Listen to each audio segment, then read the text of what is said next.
So, DerDieDas, back at you. I found out the trail is open, in fact, as you can see. And I don't have to worry about Ranger Rick on a stealth walk. So that's a good thing. This particular trail is, it's about 8 or 9 miles long, as I recall, if you don't get lost. It's probably going to be my last video for pre-hike. I've got a lot of other things to do. I need to set my resupply boxes up, and actually I need to do my tax returns before I leave, so we all know that takes a couple of days. So I'm going to keep walking. I'm just not going to vlog for a while. Right now, if I do vlog, I'm not going to post it because I'm just working on technique, trying to develop a style.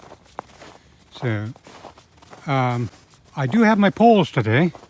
Normally I don't like to walk with poles. When I did the German Alps a year or so ago, I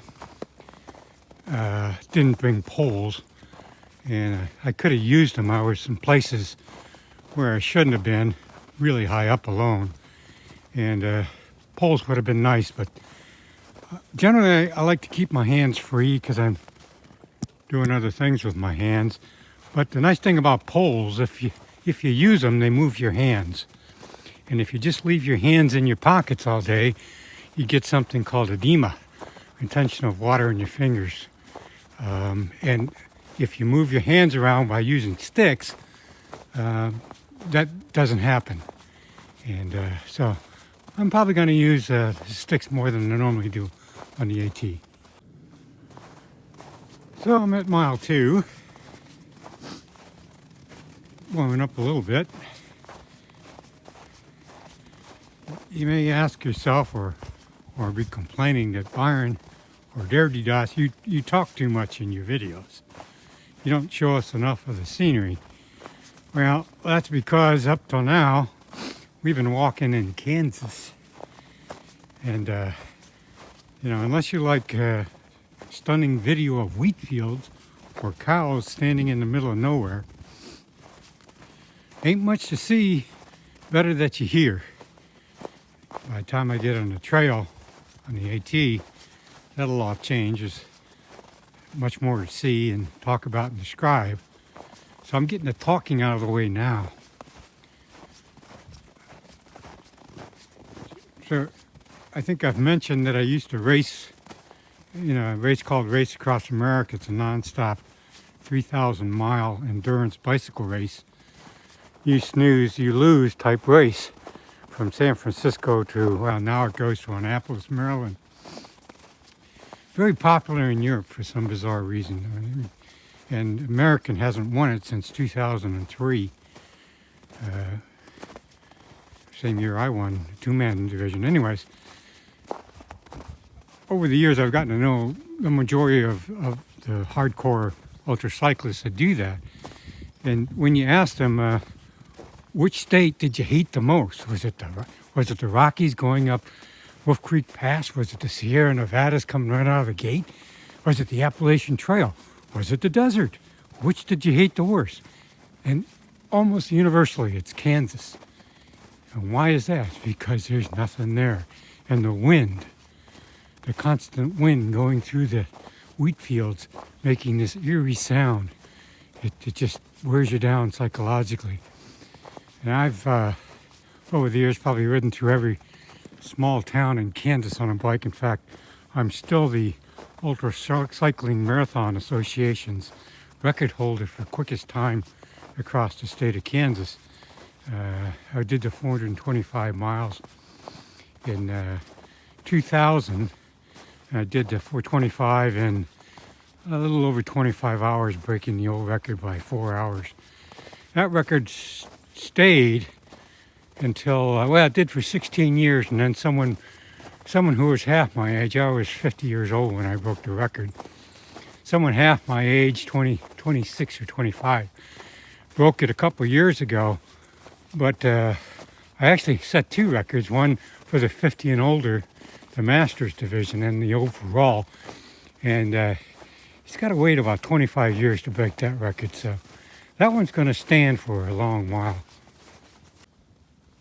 All right, switchback.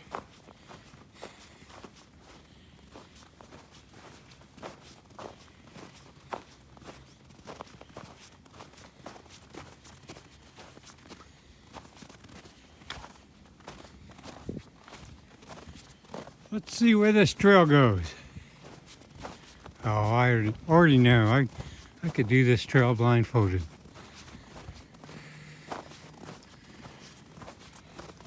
Used to be a squirrel lived up in this tree. It seems probably hibernating for a while. It's too cold for him. I haven't seen a squirrel out all day. So one of the marathons I ran, actually I ran it twice, was the Las Vegas marathon. The second time I ran it both times barefoot. The second time I ran it, I hooked up with a group of guys called the Running Elvi. In order to be a member of this group, you had to be, number one, entered into the Las Vegas Marathon. And number two, you had to be willing to dress up as Elvis and have a theme. So I said, hey, I can do that. Yeah. So I ran as Barefoot Elvis.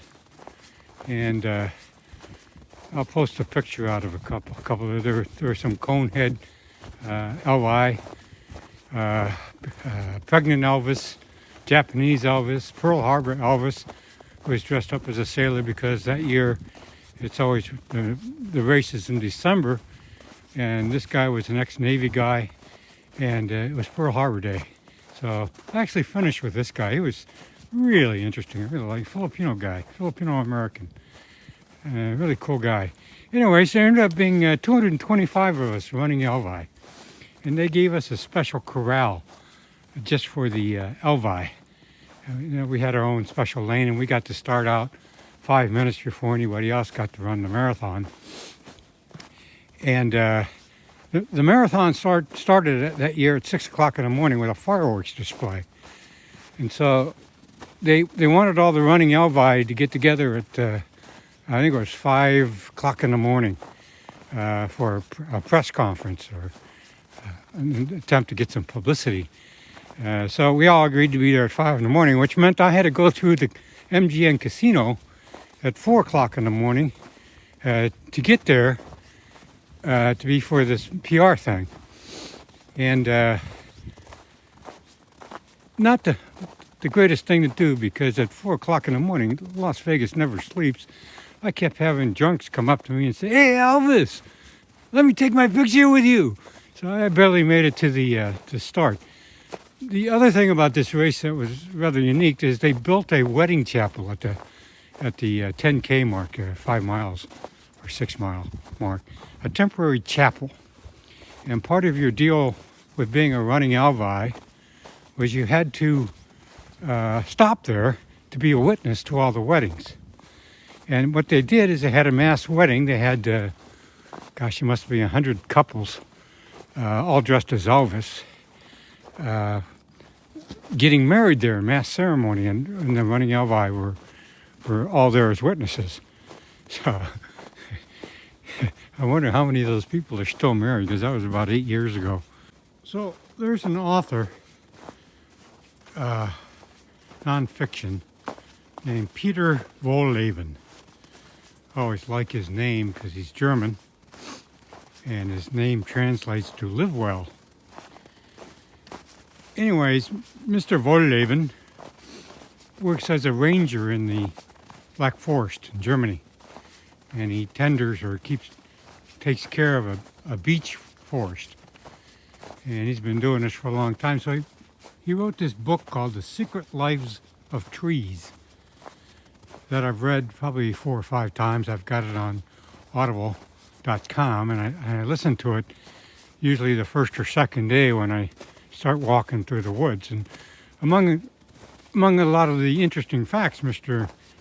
Peter talks about is a study that was done in Korea, a study that I subsequently went and looked up and verified that this wasn't, to use the vernacular, fake news.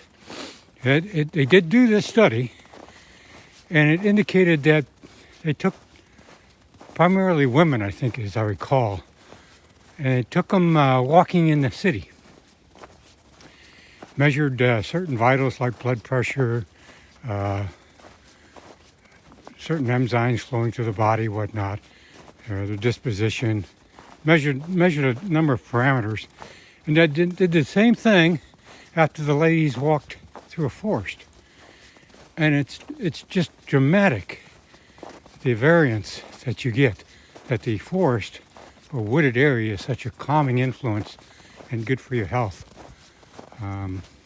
I didn't need to see the study to know that.